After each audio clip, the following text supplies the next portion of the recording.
Hello, hello, j'espère que vous allez bien. Je vous souhaite la bienvenue dans cette nouvelle vidéo qui sera de nouveau un cœur à cœur. Mais cette fois-ci, c'est plus facile pour moi d'en parler parce que je pense que j'ai pris plus de recul et, euh, et Dieu a fait un bon travail en moi.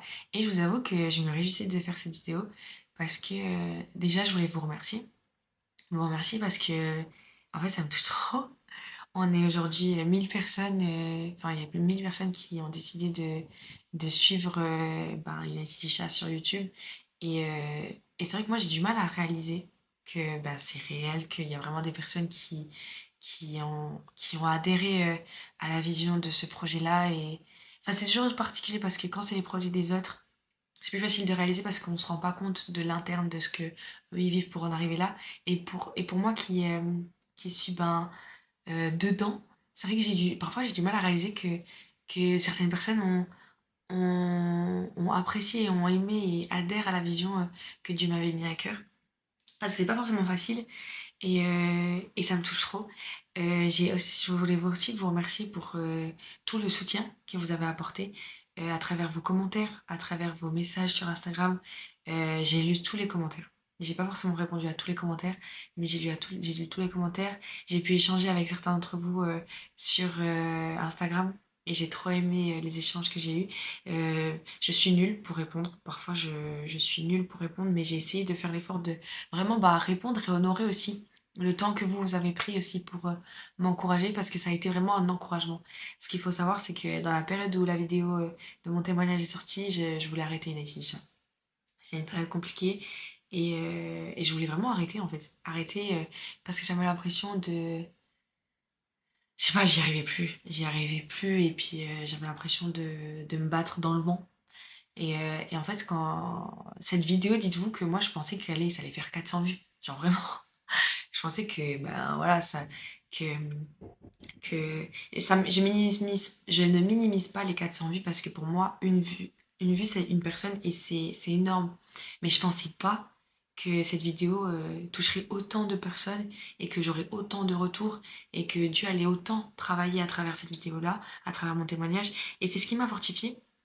Et c'est ce qui m'a encouragée et j'ai toujours dit que c'était l'œuvre de Dieu. Mais là, encore une fois, Dieu l'a démontré et c'est toujours soulageant et encourageant de voir comment Dieu fait les choses. Et donc, j'avais à cœur depuis le mois d'octobre de vous raconter mon année. Ça n'a pas été forcément une année facile, mais j'ai beaucoup appris durant cette année. Et pour moi, c'était l'occasion aussi d'échanger. Parce que j'ai trop aimé échanger avec vous. Parce que pour moi, ça a été un échange. J'ai fait cette vidéo, mais vous avez donné des retours aussi. Et j'ai vraiment l'impression d'avoir échangé. J'ai pu discuter avec certains d'entre vous et ça a été vraiment un échange constructif. Et j'aime trop en fait cette proximité et cet échange-là. Et c'est pour ça qu'aujourd'hui, je me tiens de nouveau devant vous. Euh, Avec un témoignage qui me coûte peut-être moins, mais où j'ai envie d'être à 100% honnête. Vraiment 100% honnête et vous avouer aussi les choses que j'ai mal fait, les choses que je dois travailler et qu'on le fasse ensemble. Vraiment, c'est un cœur à cœur, une discussion. Donc voilà, j'espère que vous êtes bien posés, que vous êtes pour votre petit café, votre petit chocolat chaud, en fait. Et on y va ensemble, en fait. Du coup, voilà. Faut savoir que moi, j'ai toujours, l'une de mes plus grandes peurs, c'était de grandir, de devenir adulte. Parce que je suis pas mature sur tout. Et j'ai toujours apprécié mon côté enfantin. Sur plein de choses, sur la vision du monde et, euh, Ouais, je voulais pas, en fait, grandir et perdre cette... Vous savez, c'est les enfants, ils ont un côté pépite où ils voient tout avec de l'or. Enfin, tout est beau, tout est facile et tout est agréable. Et en fait, moi, je voulais pas perdre ce côté-là. Et j'avais peur qu'en grandissant et en devenant une adulte, en fait, je sois dans ce monde de stress où tout doit aller vite, tout doit être rapide et en fait perdre la valeur des choses simples. Et c'est vrai que cette année, j'ai dû apprendre à être une adulte. Aujourd'hui, j'ai 22 ans, voilà, j'en ai plus 12. Dans ma tête, j'ai toujours 19 ans, mais j'ai 22 ans. Et, euh, et 22 ans, ça peut être petit pour certaines personnes, mais pour moi, c'est énorme. Donc, j'ai eu mes 22 ans en octobre. Et c'est vrai que cette année, je me suis beaucoup consacrée à Dieu. J'ai vraiment voulu me mettre à part et me consacrer à Dieu, même dans mes choix de vie. dans les décisions que je prendrai dans ma vie. Et ça n'a pas forcément été toujours facile, mais c'est pour ça que j'aimerais en parler avec vous. En mois de janvier, Dieu m'avait vraiment parlé sur le mois de la prière. Et avec une Laetitia, on avait à cœur de faire une vidéo, enfin une réunion de prière.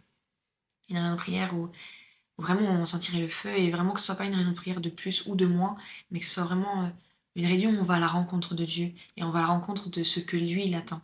Parce que bien souvent dans la prière, on demande des choses à Dieu, mais là c'était vraiment, mais en fait Seigneur, qu'est-ce que tu attends de nous? Et je me rappelle, on avait préparé cette réunion, il y avait beaucoup de gens qui voulaient venir. Et c'était étonnant parce que c'était la première fois qu'il y avait autant de personnes qui voulaient venir à un événement qu'on organisait. Mais l'événement ne s'est pas fait. L'événement s'est pas fait et la veille, on a appris que la salle, on pouvait pas l'avoir. Alors que c'était réservé et tout. Et sur le coup, je me suis dit, mais est-ce que c'est une attaque? Parce que parfois c'est ça, hein. Est-ce que c'est une attaque? Est-ce que c'est un signe de Dieu? Enfin, c'est compliqué. Et moi j'étais butée, hein. Je me suis dit, mais non, on va faire cette réunion et tout. Et j'ai dit à Dieu, mais Seigneur, je comprends pas.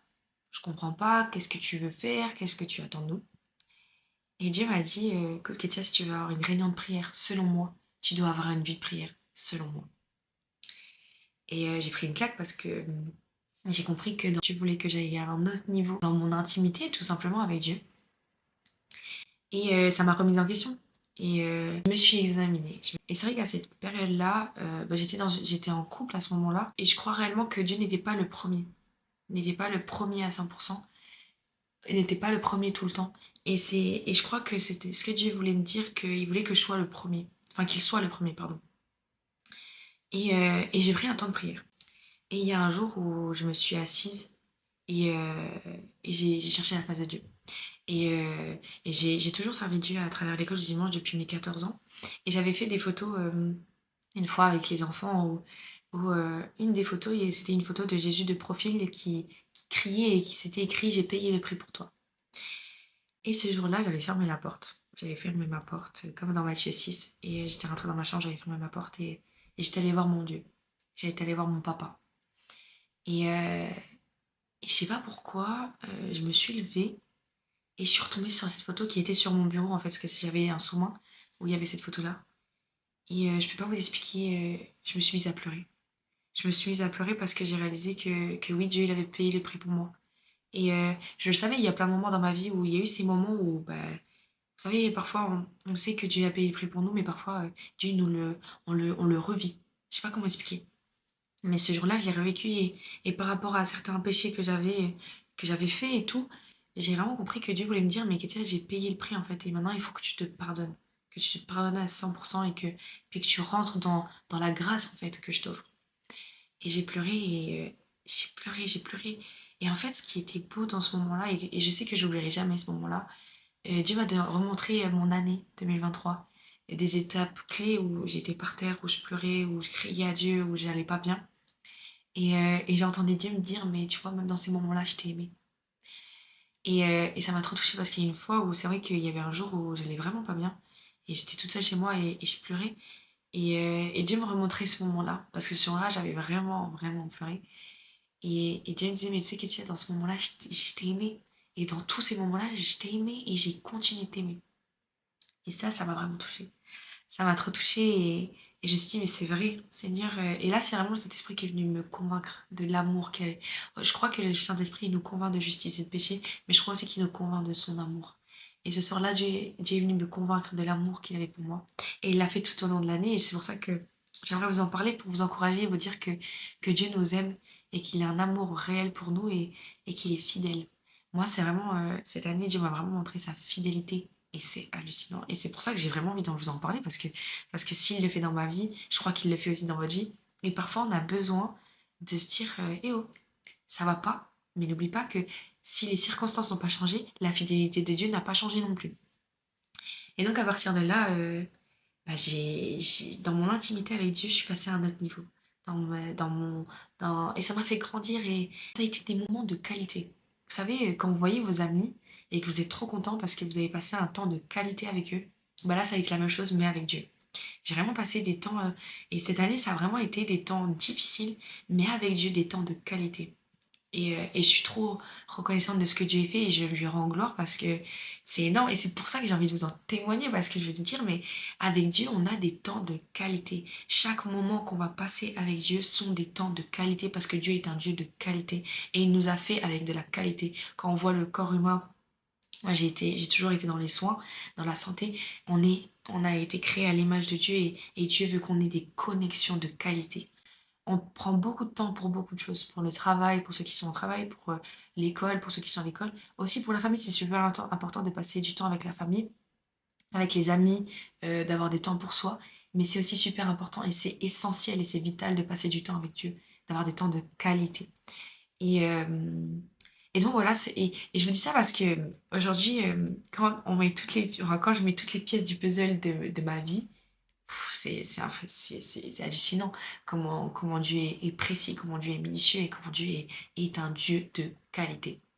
Je veux vivre l'extraordinaire, je veux être au bénéfice de, de l'extraordinaire en fait. Dans la Bible, on lit des histoires extraordinaires. Ben, je veux que ma vie soit extraordinaire et je veux que cette année soit une année extraordinaire.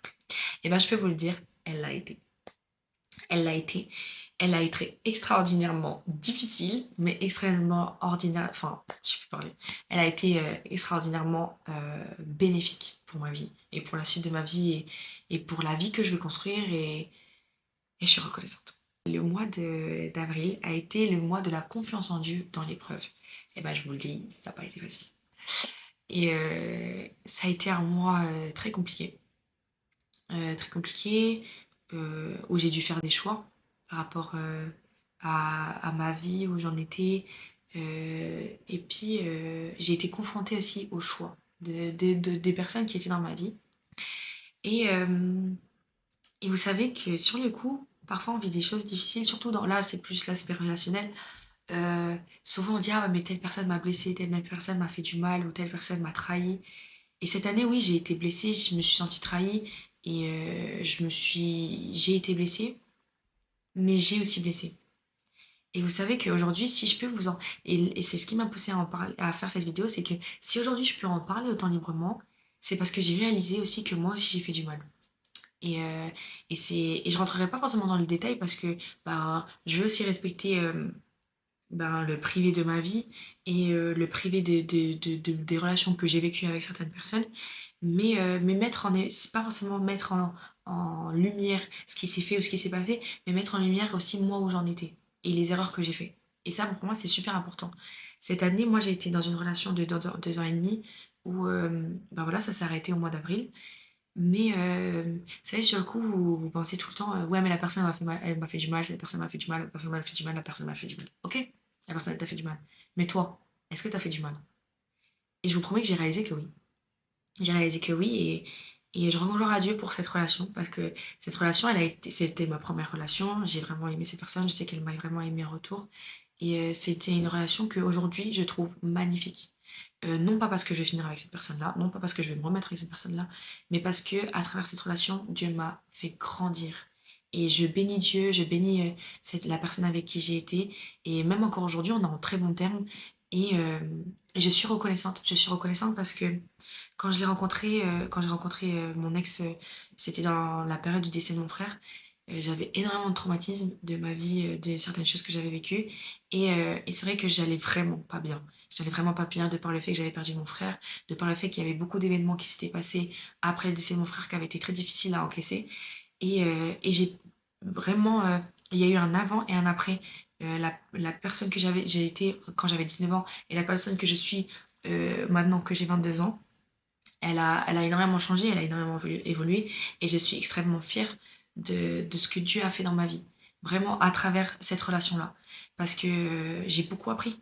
J'ai beaucoup appris, ça m'a donné de mûrir, ça m'a donné de comprendre et d'apprendre, mais ça m'a donné de voir aussi mes défauts et mes imperfections. Et je vous dis, on s'est quitté au mois d'avril et c'est vrai qu'après on a beaucoup échangé, on a beaucoup parlé parce que moi je suis quelqu'un qui a besoin de beaucoup comprendre et de beaucoup communiquer. Et parfois à tort. Et, euh, et en fait, il y a eu des appels où vraiment on raccrochait et j'étais en pleurs, hein. Mais parce que je me suis dit, mais bon sang, oui, il m'a fait du mal, mais moi aussi je lui ai fait du mal et on s'est fait du mal. Et, mais ça m'a fait du bien. Et j'en parlais récemment à une amie et je disais, mais tu sais, là où je suis heureuse, c'est que je réalise que moi aussi j'ai fait du mal et que je peux demander pardon et que ça va me faire grandir. Ça va me faire grandir de pas tout le temps dire ouais mais telle personne m'a fait mal, ouais mais toi aussi t'as fait du mal Kétia. Toi aussi t'as fait du mal. Toi aussi t'as été toxique, toi aussi parfois t'as mal parlé, parfois t'as mal pensé, parfois t'as mal agi, parfois t'as pas été un soutien, parfois tu l'as abandonné et parfois t'étais pas là et t'as pas géré, t'as pas assuré. Et je vous promets que Dieu me l'a montré avec tellement d'amour qu'aujourd'hui je le vois comme une énorme progression en fait. Et je me dis, mais aujourd'hui, le jour où je rencontrerai ou que je serai avec la personne que Dieu a prévue pour moi et que Dieu, avec qui je vais construire ma vie et avoir mes enfants et tout ça, et servir Dieu, mais j'aurai appris et j'aurai un bagage qui me donnera de ne pas répéter les mêmes erreurs et je serai mûre sur certains sujets, mûre sur, euh, sur ce domaine-là. Et j'en suis trop reconnaissante. Après, il a été de même par rapport à des amitiés. C'est vrai que moi, on m'a tout le temps dit, ouais, mais Kétia, tu connais tout le monde. Mais connaître tout le monde, c'est connaître personne. Parce que dans les moments difficiles, bah, il n'y a personne. Et, euh, et dans les moments difficiles, il y a Jésus-Christ. Et il t'envoie des personnes, certes, mais il y a Jésus-Christ. Et c'est Jésus-Christ. Et c'est vrai qu'il y a certaines personnes que je considérais énormément. Aujourd'hui, on ne se parle plus. Et, euh, et ça, franchement, j'ai eu du mal. Dites-vous, j'ai eu plus du mal à accepter que ces personnes-là ne soient plus dans ma vie que la relation avec mon ex. Parce que c'était inattendu et parce que ça m'a vraiment fait mal, en fait. Ça m'a fait mal. Mais avec le recul, je me suis dit, mais tu sais, Kétia, oui, il t'en fait mal. Mais toi aussi, t'as dû leur faire mal. Puisque force est de constater, c'est que dans les peu d'échanges que t'as eu avec eux après, ben, tu leur as fait mal, tu vois. Et tu dois demander pardon, même si tu comprends pas forcément pourquoi et qu'est-ce que t'as fait de mal, tu leur as fait mal. Et vous savez, moi, je suis quelqu'un, parfois, non, tout le temps, je suis trop directe. Je suis tout feu, tout flamme. Autant quand j'aime, je vais dire beaucoup je t'aime, mais quand il y a quelque chose qui me déplaît, je vais beaucoup le dire aussi. Euh, et surtout par rapport à une Chat, je suis très... voilà, moi j'y veux, et parfois, ce zèle-là peut faire mal. Et je me rappelle, il y avait une femme qui m'avait dit, mais tu sais, Kétia, fais attention à ton zèle. Préserve ton zèle et toujours le zèle pour Dieu, mais fais attention que ça ne blesse pas les autres. Et j'ai blessé. J'ai blessé des personnes. J'ai blessé des personnes et je suis désolée. Et franchement, j'aurais voulu que ce soit différemment, que les choses soient différentes parce que j'ai jamais voulu blesser quelqu'un. Qui que ce soit, j'ai jamais voulu blesser quelqu'un. Je me suis jamais dit dans ma tête, de toute ma vie, je me suis jamais dit, ah, cette personne, je vais la blesser. Non, mais j'ai blessé. Et c'est un fait. Parfois, j'ai fait du mal et parfois, j'ai pas été un soutien. Parfois, j'ai pas été une amie. Et vous savez que cette année, j'ai vraiment réalisé que j'étais pas forcément une très bonne amie. Non, mais vraiment, qu'on se le dise, il y a des moments où moi, il y a beaucoup de gens qui étaient dans ma vie qui aujourd'hui ne sont plus dans ma vie, mais pas parce qu'elles m'ont fait du mal, mais parce que parfois j'étais pas là et que j'ai pas été là. Et moi, je sais que en mois de 2022 à 2023, j'ai passé une période très difficile et c'est ce qui a fait que j'ai perdu beaucoup de gens dans ma vie. Parce que je me suis énormément refermée sur moi-même, je sortais plus, enfin je sortais plus, ouais, je voyais plus mes amis et j'écrivais, enfin moi j'écris pas. Ça dépend si j'écris, enfin ça dépend, mais voilà, je donnais plus de nouvelles, hein, je donnais plus de nouvelles, et c'est ce qui a fait que bah, certaines personnes ont décidé de plus forcément me parler, mais à juste titre. Et ça, je l'ai réalisé. Je me suis dit, mais tu vois, Katia, ok, il y a des personnes qui t'ont fait mal, mais n'oublie pas que toi aussi t'as fait mal. Et t'as pas forcément toujours été des bonnes amies. Et là, on va me dire, j'en parlais avec une amie, elle me disait, ouais, mais Katia, tu t'es pas une mauvaise personne. C'est pas que je suis une mauvaise personne, mais parfois pour avancer, il faut s'asseoir et reconnaître ses torts. Et quand tu reconnais tes torts, tu peux demander à Dieu, bah, déjà de te pardonner, tu peux demander pardon aux personnes à qui t'as blessé, et tu peux évoluer. Et le but, c'est pas de forcément avancer dans ta bêtise, c'est d'évoluer, de marcher de progression en progression. Et la parole de Dieu, elle t'en parle. Et marcher de progression en progression, je crois que c'est aussi s'arrêter de se dire, eh ben là, ma pote, eh ben alors là, ma cocotte, t'es passé à côté. Là où tu avais des valeurs de l'amitié, bah tu les as pas respectées. Et là où tu voyais, certes, t'as pas respecté tes valeurs de l'amitié, t'as pas respecté tes engagements, t'as pas respecté tes promesses. Et voilà. Et moi, cette année, j'ai été beaucoup confrontée à ça. Confrontée au fait que, waouh, Kétia, tu t'engages sur certaines choses, mais tu respectes pas tout. Fais gaffe, tu vois. Tu dis oui à certaines choses, mais ton oui, il est pas ferme tout le temps. Fais gaffe. Et ça montre aussi que je dois grandir en sagesse et que je dois mûrir et que je dois évoluer. Et aujourd'hui, posée aujourd'hui, j'évolue. Et mon papa, il me le disait, il me disait, Kétia, dans tes relations, tu te donnes trop. T'es là, tu donnes, tu donnes, tu donnes. Mais le problème qu'il y a, c'est que t'es une personne, tu vois. Déjà, tu donnes, tu finis par être blessé parce que les gens ne te rendent pas forcément comme t'attendais, comme t'as donné, parce que c'est pas, tout le monde n'a pas la même vision de l'amitié, tout le monde n'a pas les mêmes valeurs de l'amitié. Ça veut pas forcément dire que ces personnes-là sont des mauvaises personnes, c'est juste que, bah voilà, on donne différemment, on aime différemment, le langage de l'amour est différent. Mais aussi, parfois, tu te donnes alors que tu n'as pas à te donner. Tu te donnes dans des amitiés, alors que là où tu devrais mettre la limite de la connaissance, tu te donnes dans l'amitié, tu te confies, tu donnes aux gens accès à ton cœur, mais quand ils en prennent pas soin, c'est toi qui ramasses les pots cassés de ton cœur, c'est pas eux qui viennent te guérir. Et ça, je l'ai vraiment réalisé, et ça m'a fait grandir. Ça m'a fait grandir, et moi, je vous dis, aujourd'hui, j'en parle avec beaucoup de reconnaissance parce que je suis reconnaissante que Dieu me donne de voir mes erreurs et me donne de m'améliorer, me laisse le temps de comprendre et c'est vraiment assis avec moi. Cette année, j'ai vraiment vu Dieu s'asseoir avec moi et me dire, écoute, Kétia, là t'es à côté. Kétia, là c'est bien, mais là c'est pas bien ma cocotte. Et ça m'a beaucoup fait grandir. Et du mois d'avril jusqu'à aujourd'hui, Dieu m'a guéri. Dieu m'a guéri avec tellement d'amour et de douceur. Et souvent vous encourager, si vous vivez ces mêmes choses, et vous dire, mais Dieu va venir vous guérir et prendre soin de vous, prendre soin de votre cœur, prendre soin de votre estime de vous-même aussi. Et Dieu va vous montrer l'amour qu'il a pour vous. Et moi, je vous le dis, cette année, Dieu m'a montré l'amour qu'il avait pour moi, mais moi j'étais choquée. J'étais choc-barre, comme on dit. Je m'y attendais pas. Et justement, avant cette retraite-là, j'étais allée chez la cousine de ma maman. Elle m'avait fait un massage. Et je me suis mise à pleurer. Et en fait, durant ce massage-là, j'avais les yeux fermés, j'ai eu un flash où j'étais avec Jésus. Je marchais avec Jésus et Jésus me dit, mais Kétia, t'as besoin de quoi? Qu'est-ce que t'as besoin? Et je dis, bah je sais pas Seigneur, mais comme on me dit tout le temps que j'ai besoin de grandir en sagesse et de mûrir, bah je sais pas, j'ai l'impression que je dois grandir en sagesse. Et je vous promets que Jésus me pousse dans de l'eau. Genre vraiment, visuellement, on me pousse dans de l'eau et c'est Jésus. Et sur le coup, dans une fraction de seconde, je me dis, mais pourquoi il me pousse, tu vois? Tu vois. Mais d'un côté, c'est quand même Jésus, donc je peux pas, tu vois. Et je tombe dans de l'eau, et je tombe dans de l'eau, et Dieu me dit, regarde autour de toi. Et je regarde autour de moi, et il y a plein d'eau. Genre vraiment, je vois pas le fond, ni à gauche, ni à droite. Je suis dans de l'eau, et j'ai l'impression que c'est un océan. Et Dieu me dit, tu vois, Katia, là, t'es dans la plénitude de mon amour. Il n'y a pas de fond, il n'y a pas de fin. Et là, si tu demeures dans la plénitude de mon amour, tu auras tout ce dont tu as besoin. Et là, je me suis mise à pleurer. Parce que Dieu, et Jésus a touché ma poitrine, et j'arrivais à nager.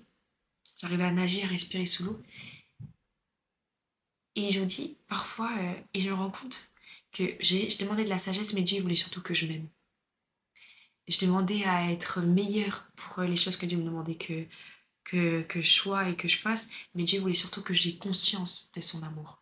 Et je me rappelle, il y a un jour, au mois de mai, j'étais en plein déménagement avec mon papa et mon frère, et je me suis réveillée vraiment mal. Vraiment, j'avais mal dormi, bah, je dormais pratiquement plus la nuit, donc je dormais 2 ou 3 heures, tu vois. Et, euh, et, euh, et je m'inquiétais beaucoup. Je me disais, mais je comprends pas. Je comprenais pas parce que d'un côté, je me disais, mais est-ce que je dois continuer mes études? Je crois que cette période-là, j'avais pas encore décidé d'arrêter les études. Je voulais partir vivre à Paris et faire mes études en France. Du coup, j'étais en plein questionnement et j'arrêtais pas de dire à Dieu, je comprends. Il y avait plein de questions, beaucoup d'angoisse par rapport à mon avenir, par rapport à qui je devais être, par rapport à mes choix et tellement la peur de me dire, mais et si ce choix, c'est pas la volonté de Dieu en fait? Et si je fais les choses par émotion et pas selon Dieu? Et ça me stressait et je disais, j'arrêtais pas de dire à Dieu, je comprends pas, je comprends pas, je comprends pas, je comprends pas, je comprends pas. Et je pleurais, je pleurais. Et je disais à Dieu, mais je comprends pas, Seigneur, je comprends pas. Je comprends pas, je comprends pas. Et je reçois un audio d'une fille qui était dans mon église et on s'écrit jamais. On s'écrivait jamais, c'est la première fois qu'on s'écrivait, je pense. Et l'une des premières fois qu'on s'écrivait, et elle me fait un audio. Et elle me dit, écoute, Kétia, Dieu m'a ordonné de te dire ça. Dieu m'a ordonné de te dire ça et elle était en pleurs. Elle était en pleurs et tout. Et elle me dit, écoute, ça fait 3 semaines que j'ai reçu cette parole. Et moi, ça faisait 3 semaines que je n'allais pas bien. Et elle me dit, mais là, euh, Dieu m'a ordonné de te le dire aujourd'hui. Je t'ai vu, t'étais à genoux. Et tu pleurais et t'étais inquiète et t'arrêtais pas de dire, je comprends pas, je comprends pas, je comprends pas. Ce que je disais le jour même. Et depuis 3 semaines. Et Jésus était devant toi avec un amour débordant, Kétia. Un amour débordant. Et il tendait la main et il disait, mais Kétia, je vais te donner une paix. qui ne partira pas. Et quand elle m'a dit ça, je me suis mise à pleurer. Je me suis mise à pleurer parce que ça m'a touchée, parce que c'était la deuxième fois que Dieu, c'était même la troisième fois que Dieu, enfin c'est plus que la troisième fois, c'était Dieu m'avait parlé, m'avait montré son amour mais là c'était, waouh, ça m'avait touchée. Et moi on continuait et il y a eu des hauts et il y a eu des bas. Ça a été très comme ça a été vraiment les vagues, ascenseur émotionnel, beaucoup de remise en question du coup. Parce que si aujourd'hui j'arrive à parler librement de mes erreurs, c'est parce que aussi dans ces périodes-là, je me suis posée sur mes erreurs. Ça n'a pas toujours été facile. Il y a des jours où bah voilà, j'étais en pleurs parce que je me disais, bah, Kétia, t'as fauté quoi. T'as été à côté. Voilà, il y avait des jours où je me disais, mais Kétia, ça va aller. Il y avait des... Et ouais, c'était très. Il y avait des ombres de variation. Et le mois d'août, ça a été un mois éprouvant parce que j'avais toujours pas de travail. Donc bah, le temps passe et bah, j'ai arrêté mes études. Donc maintenant, qu'est-ce qu'on fait? Qu'est-ce qu'on fait? Telle est la question. Et j'avais prié pour le travail que je voulais. J'avais dit à Dieu, écoute, voilà, moi, j'ai des diplômes, j'ai fait des diplômes, aujourd'hui j'ai 2 diplômes, mais j'ai dit à Dieu, écoute Seigneur, je veux être assistante médicale. Voilà, c'est un métier qui me plaît, qui regroupe tout ce que j'aime, et je veux faire assistante médicale.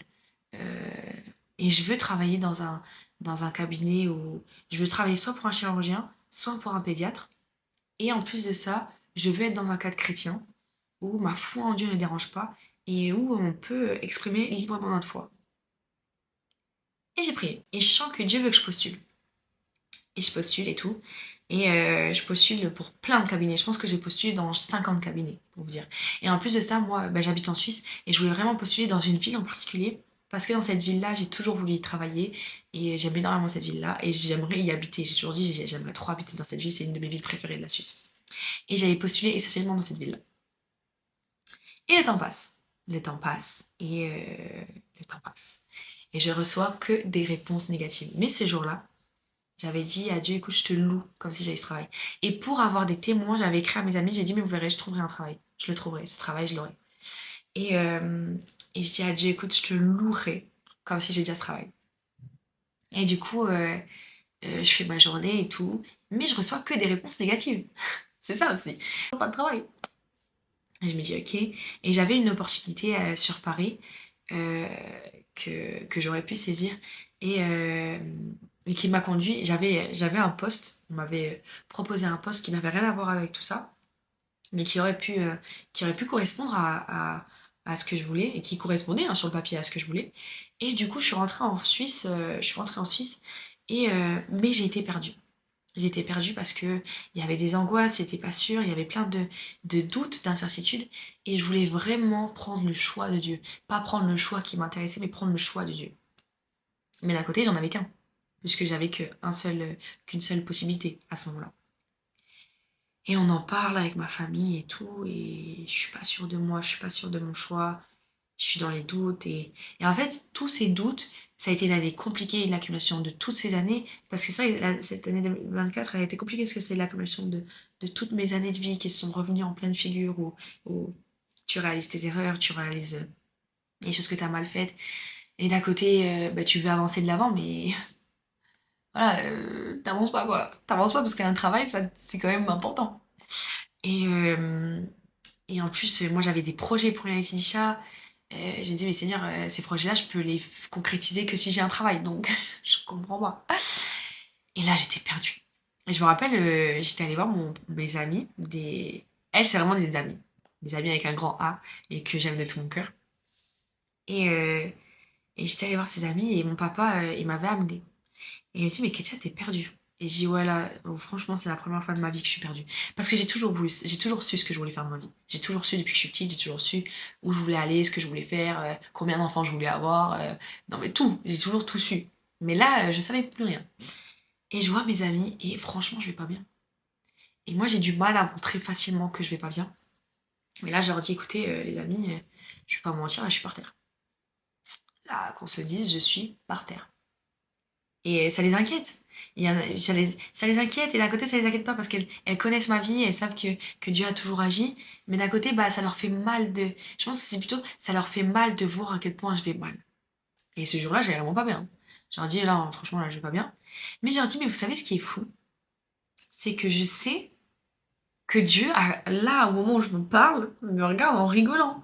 Et en se disant, mais Kétia, si tu savais ce que j'ai prévu pour ta vie, en fait, tu serais même pas dans cet état-là. Et je leur dis, hein, je leur dis ça, mais au bout de ma vie, hein, je leur dis, mais je sais que là, tout de suite, Dieu est en train de me regarder. Et en plus, sur le chemin, je disais à Dieu, mais j'espère, Seigneur, popcorn, genre, popcorn avec les anges, et que tu rigoles de ma situation en me disant, mais Kétia, oh, moi, je suis pas le monde, je suis pas les gens qui t'ont abandonné, moi, je suis Dieu, tu vois.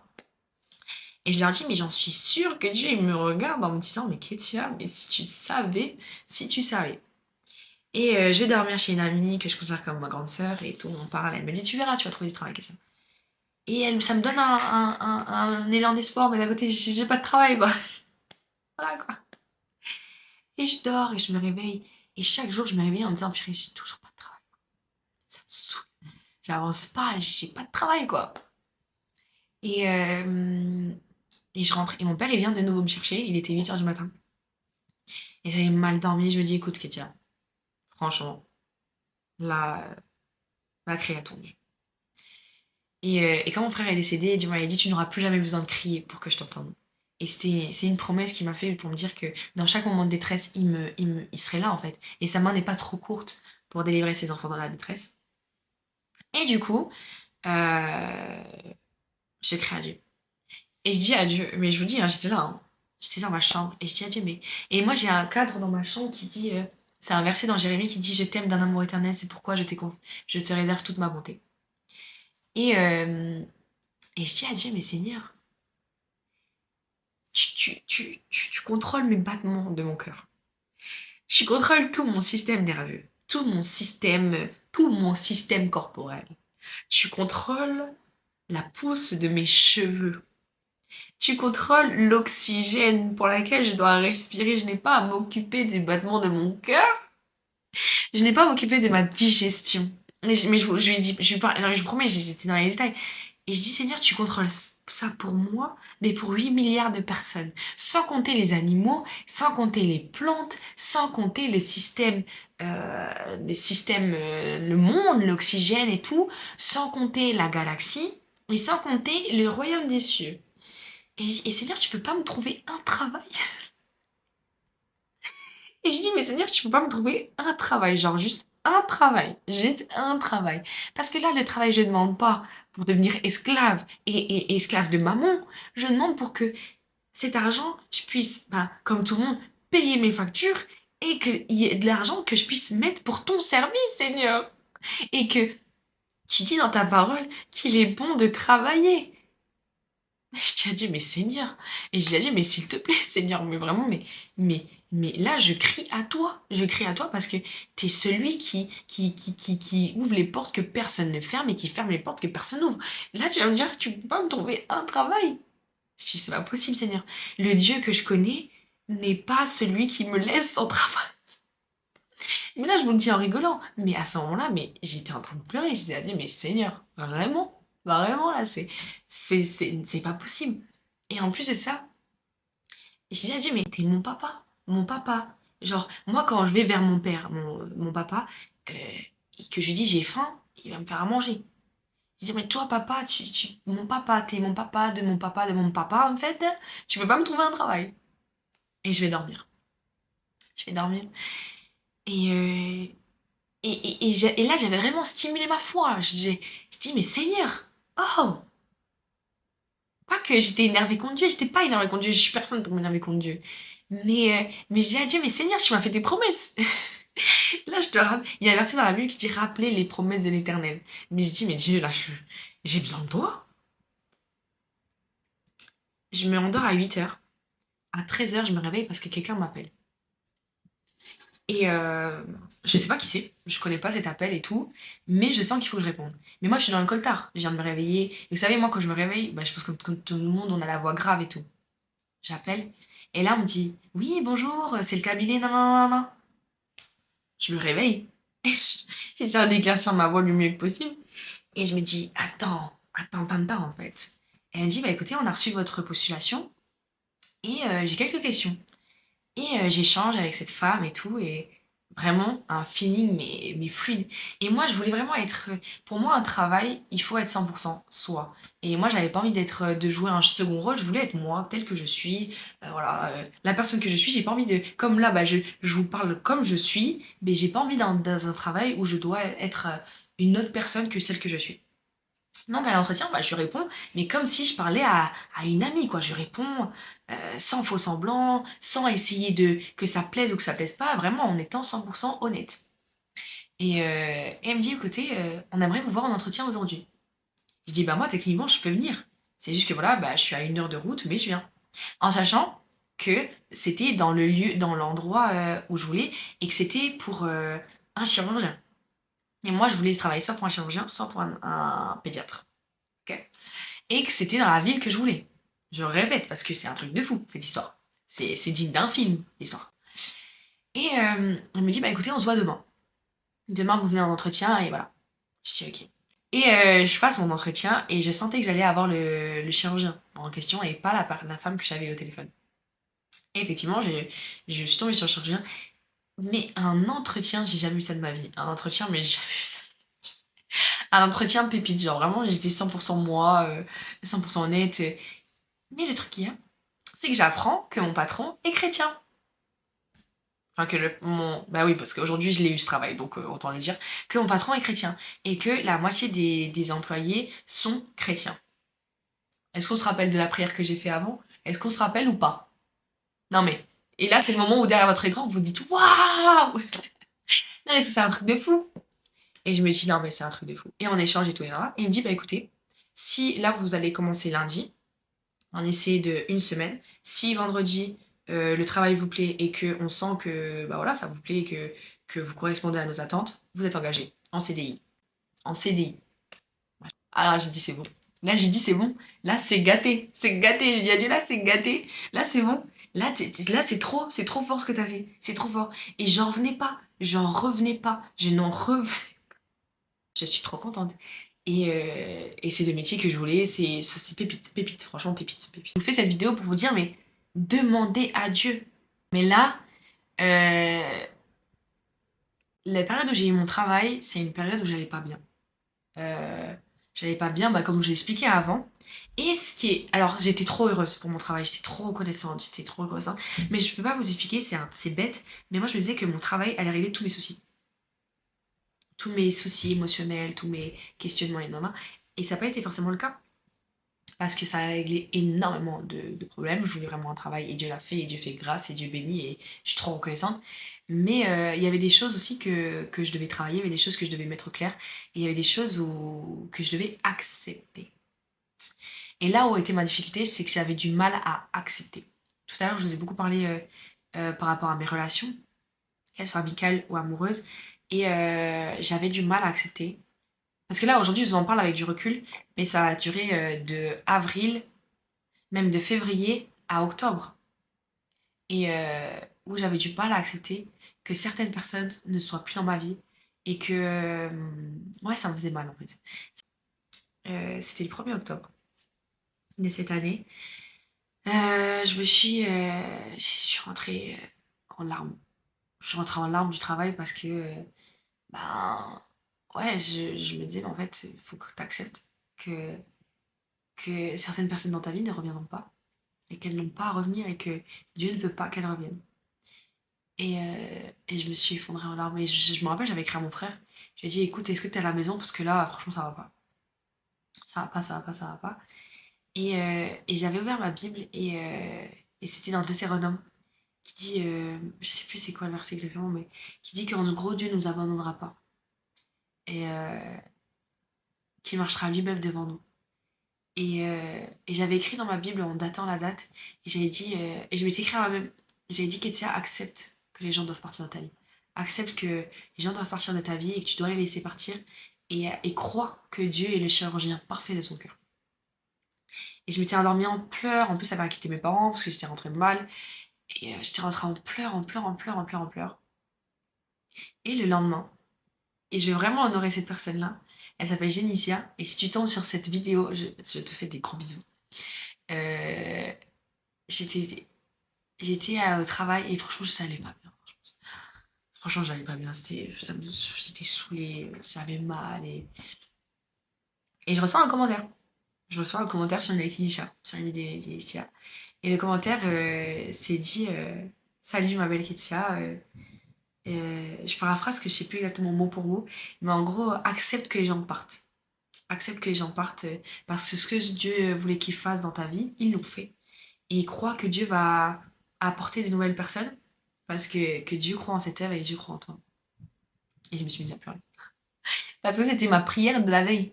C'était ma prière de la veille et je me disais, mais oh, Seigneur, je suis choquée en fait. Je suis choquée, je suis hallucinée que tu aies fait ça. Je suis choquée que. Ouais, je suis choquée. Je suis choquée et tellement touchée parce qu'en fait, je vois encore une fois ton amour. Et je vous dis ça, cette personne, je l'ai jamais vue de ma vie. Aujourd'hui, on s'écrit. Elle vient du Gabon et je n'ai jamais été au Gabon. On s'était jamais parlé. Et ça m'a touchée en fait que Dieu déploie une personne que je n'ai jamais vue de ma vie qui vient d'un autre continent pour me dire qu'il m'aime et qu'il est là et que oui, il veut que j'abandonne l'idée que ces personnes doivent être dans ma vie parce qu'il veut faire rentrer d'autres nouvelles personnes dans ma vie et qu'il veut me montrer aussi son amour et me montrer qu'il veut me donner un second souffle dans les ça. Et il l'a fait. Euh, et je suis trop reconnaissante. Je suis trop reconnaissante et aujourd'hui je vous parle. Je crois que j'ai atteint ma montagne. Honnêtement. Et je pense que ce sera le titre de cette vidéo. Je crois que j'ai atteint ma montagne. Parce que ma situation n'a pas changé, mais mon Dieu non plus. Et ça, j'aimerais vraiment qu'on se le dise. Ok, ta situation n'a pas changé, mais ton Dieu non plus. Et et Dieu te le dit, sa main n'est pas trop courte pour te délivrer. Sa main n'est pas trop courte pour te sortir de ta détresse. L'Éternel est près de ceux qui ont le cœur brisé. L'Éternel récolte nos larmes. Jésus-Christ est venu mourir à la croix pour nous. Jésus-Christ nous aime. Il nous aime d'un amour éternel. Et c'est pourquoi il renouvelle ses bontés chaque matin. Dieu est un Dieu en qui on peut s'appuyer. Il est le rocher des siècles. Et euh, il est le refuge. Il est le refuge. Moi, j'ai un verset là qui est dans Psaume 62:8 qui dit Sur Dieu repose mon salut et ma gloire. Le rocher de ma force, mon refuge est en Dieu. Et c'est ce que j'ai envie de vous dire. Il y a un verset dans Psaume 91:2 qui dit Je dis à l'Éternel, mon refuge et ma forteresse, mon Dieu en qui je me confie. Confiez-vous en Dieu. Confiez-vous en Dieu. N'ayez pas peur de vous livrer à 100% à Dieu. Confiez-vous en Dieu. Cette année, j'ai dû apprendre. Moi, mon problème, c'est que je me confiais beaucoup en l'homme. Mais malheur à l'homme qui se confie en l'homme. Et j'ai appris à me confier en Dieu, à parler en premier à Dieu. Si je suis contente, c'est à lui que je le dis en premier.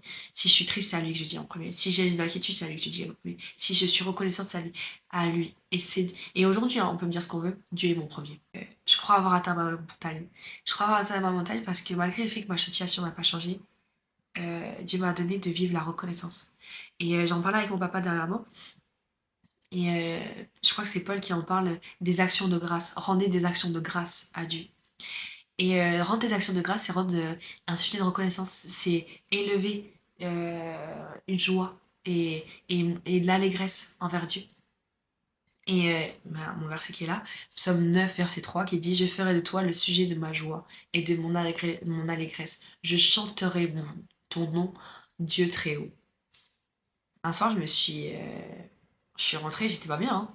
Là, ça fait beaucoup de. Un soir, je suis rentrée, j'étais pas bien parce que cette année, j'ai eu beaucoup de temps où j'étais pas bien, vraiment. Et j'en parlais avec mon cousin et il me disait Kétia, Dieu veut te surprendre. Dieu veut te surprendre et laisse-toi surprendre et prends des notes. Bah, je vous dis que c'est vrai. Et après cet appel-là, j'ai eu mon temps avec Dieu où je me suis juste tue. J'ai eu un temps, c'est là où je me suis juste tue. J'ai plus parlé. Parce que Dieu, il connaît ma situation. Dieu, il sait que ça va pas. Dieu, il sait que j'avais besoin d'un second souffle. Dieu, il savait que j'avais besoin d'aide dans certains sujets. Dieu, il savait que j'avais certaines attentes. Dieu, il sait ce dont j'ai besoin. Et je me suis assise et je me suis tue. Après avoir lu l'histoire de David et Goliath et en me rendant compte que David, il avait conscience de qui était son Dieu. Et souvent, on dit, ouais, mais telle chose, c'est les Goliaths de ma vie. Mais Goliath n'était pas un obstacle pour David. Goliath n'a jamais été un obstacle pour David. Parce qu'il te le dit, c'est écrit à aucun moment que David est venu avec peur ou avec tremblement. Au contraire, c'était une banale. Quand tu lis l'histoire, t'as l'impression que Goliath, c'était une banalité pour David. Il te le dit, mais moi j'ai tué des ours, j'ai sorti de la gueule du lion mes brebis. Mon Dieu, tu peux pas l'insulter. Et mon Dieu, je le défends. Je défends le nom de Dieu. Et David est venu défendre le nom de Dieu. Et cette histoire, je l'ai lue. Et on pourrait me dire, ouais, mais ça n'a rien à voir avec le fait que t'allais pas bien, Kétia. Mais si, parce que Dieu voulait me dire, mais tes obstacles, c'est pas des obstacles, Kétia. Parce que moi, je suis Dieu. Ma fidélité, elle est là. Mais David a fait preuve aussi de fidélité envers Dieu. David a montré sa fidélité et Dieu a montré sa fidélité. Il y a eu un rapport de fidélité. La fidélité de Dieu, elle perdure à jamais. Mais nous aussi, on doit être fidèles à Dieu. Nous aussi, on doit être fidèles dans nos engagements. Nous aussi, on doit être fidèles dans notre amour pour Dieu. Nous aussi, on doit être fidèles dans notre foi aussi. Et croire que Dieu est vraiment Dieu. Et que certains obstacles ne sont pas des obstacles. Et moi, je vous dis, j'ai gravé ma montagne parce que Dieu m'a donné de réaliser que le Goliath que je pensais, mes problèmes que je pensais être un Goliath, un géant, n'étaient pas un Goliath. Parce qu'avec une pierre de la parole, une pierre de la prière, une pierre de la... non mais franchement, la pierre qui représentait ma prière et la fronde qui représentait ma foi a éteint mon Goliath. Et parce que le Saint-Esprit m'a conduit à me positionner dans le silence et dans la confiance, dans le calme et la confiance. Et de me donner de voir que mon Dieu est grand.